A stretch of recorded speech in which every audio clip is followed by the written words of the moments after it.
মানুষ দুইভাবে অন্ধ হয়, শারীরিক ও মানসিকভাবে। শারীরিক অন্ধত্ব বাড়তে থাকলে আমরা চোখে ঝাপসা দেখি, দেয়ালে ধাক্কা খাই, অথবা গর্তে পা ফেলি, কিংবা ভুল চিহ্নে ভোট দিয়ে আসি। কিন্তু এই মানসিক অন্ধত্ব ভীষণ ভয়ানক।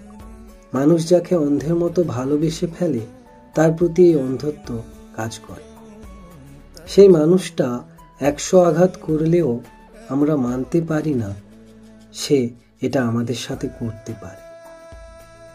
সেই মানুষের মায়া মুখের দিকে তাকিয়ে কখনো ভাবতেই পারি না এই মানুষটাই একদিন প্রেমের নদী থেকে ঘৃণার সমুদ্রে ছুঁড়ে ফেলেছিল মুহূর্তে। এই অন্ধত্ব এতটাই ভয়ানক যে আবার হঠাৎ দেখা যখন হবে বছর 4 পরে, তখন মনের ভেতর থেকে কেউ গেয়ে উঠে বলবে,